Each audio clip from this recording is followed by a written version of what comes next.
Why does it even matter though? Like, you can get activated on both and take offers for both in your marketplace. So why does it even matter which is better in 2024 and beyond? Is it DoorDash or Uber or Uber Eats? It matters because what I've been seeing since I started gig work, what these companies have introduced in this past year here, and especially what's coming, because you're going to spend your valuable free time out here making money. You should know what's coming in 2025 and which one, in my opinion, might make you more money. Firstly, looking at DoorDash, what was introduced in 2024? Most recently, in-app deactivation appeals. So the most important thing for you, if you're going to do this as a side hustle, especially if you plan on doing this 6 months to a year or more, or even full time, is having access to the Dasher platform. And I'll speak anecdotally as someone who just helps you make money in different side hustles. Once you're deactivated, if something is terms of service or whatever reason, you had too many contract violations, whatever it is, it's typically almost impossible to get reactivated. Now, that shouldn't really be the case, because if you did have something, too many false claims or contract violations, order never arrived, you shouldn't be deactivated. So this new in-app deactivation appeals process should give you a better window into that. Speaking of, a lot of those issues, if it does pertain to the customer, obviously you can have issues at the restaurant, but you don't want to have issues with a customer, especially if you're in a medium or smaller marketplace where you may deliver to that customer more frequently. So back in March, DoorDash introduced SafeChat Plus, basically AI that monitors that chat. And if the customer says anything like personal, derogatory towards you, you can unassign for free without penalty. And then more at large, DoorDash added in 2024 more and more merchant partners, which is good for the customer, more choice, good for DoorDash, more options, and then obviously good for you as a Dasher, because we want as many options and order requests as possible. Even reaching further back, we've had Earn by Time for some time. I believe that was in 2023, something like that. So that's been around a little bit longer. And speaking of, let's transition into Uber and or Uber Eats and what they introduced in 2024, because they introduced what they called flat rates, which is pretty much like DoorDash's Earn by Time.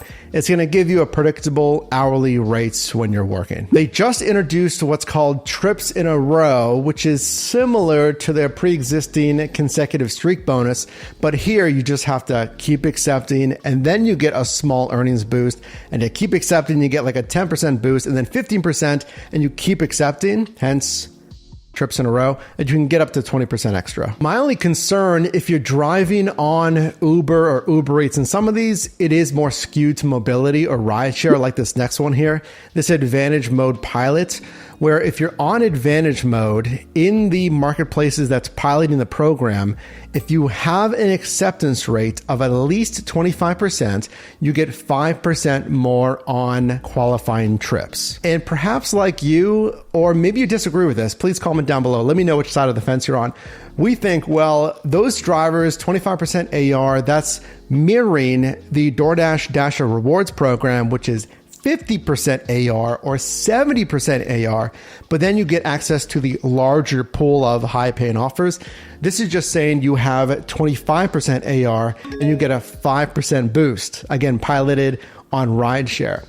Now, my point though, we're thinking, well, are they really giving a 5% boost of the normal, like standard pay rate, or are they just kind of decreasing the standard pay that they're giving here to make it seem like they're paying more? Another thing we saw in 2024, which is zero surprise from both companies, is a continued focus on the bottom line. They're public companies. I've listened to all of their quarterly calls here, and this is, again, no surprise. What that means for you as a Dasher or Uber driver, courier, etc., that the bonus pay, yes, it's been less and less, basically really starting to feel it since 2022 or so. Also in 2024, depending on marketplace, Uber changed the acceptance rate, what they call look back window or calculation window of how they calculate your acceptance rate. So on DoorDash, it's out of the last 100 prospective offers that you've gotten. So here's an offer, I don't want it, etc. Accept it and decline it. Uber changed that look back window in some marketplaces, including here in Pittsburgh. So let me know if you got that email. I think it was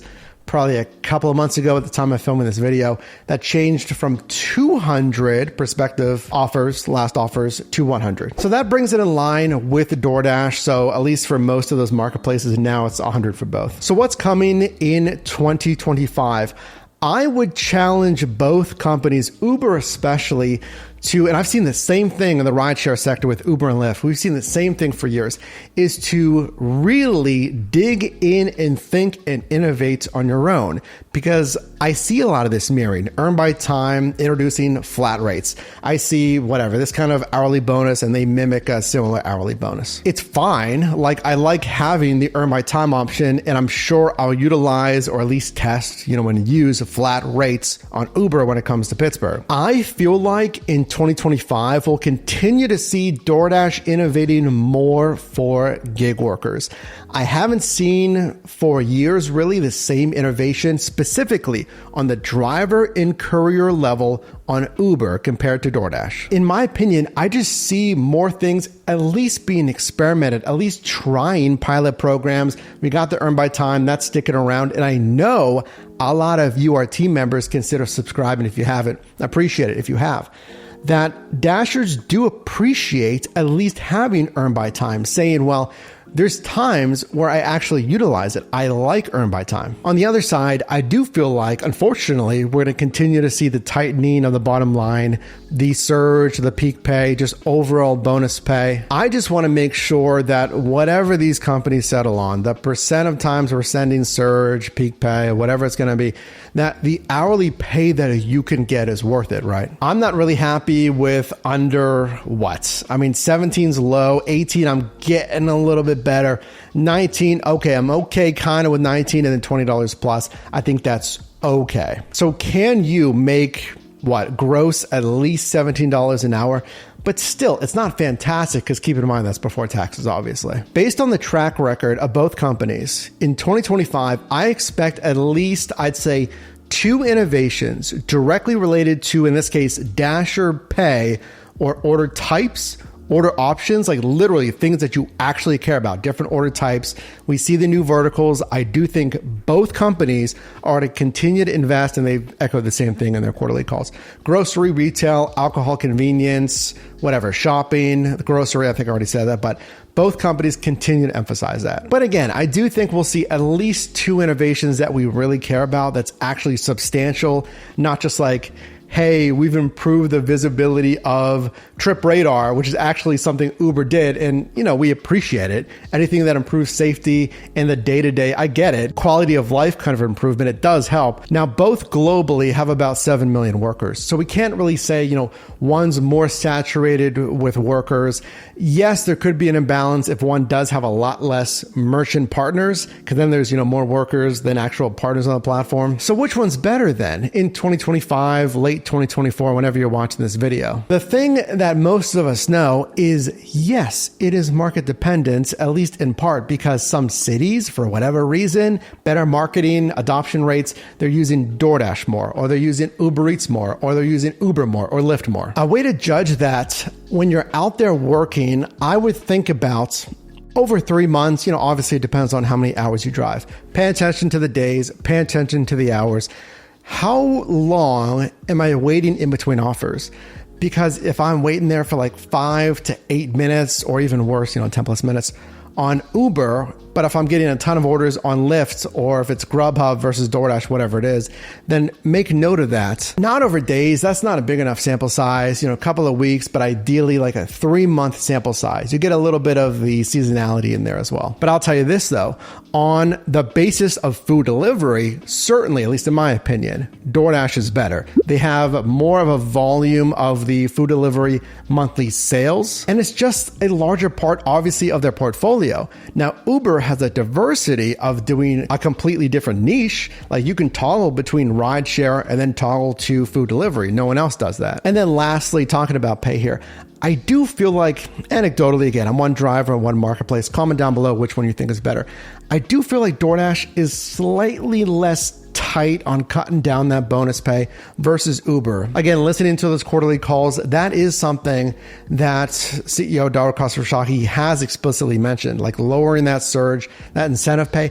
I just don't hear that same kind of talk on DoorDash's quarterly calls. Obviously, it doesn't mean that they're not trying to operate as lean as possible.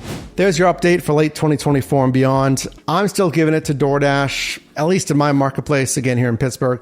My Uber Eats has been improving a bit. Frankly, I will drive for both. I am driving a little bit more on Uber Eats, accepting more of their offers, which is a good thing. But which one do you think is better in your market?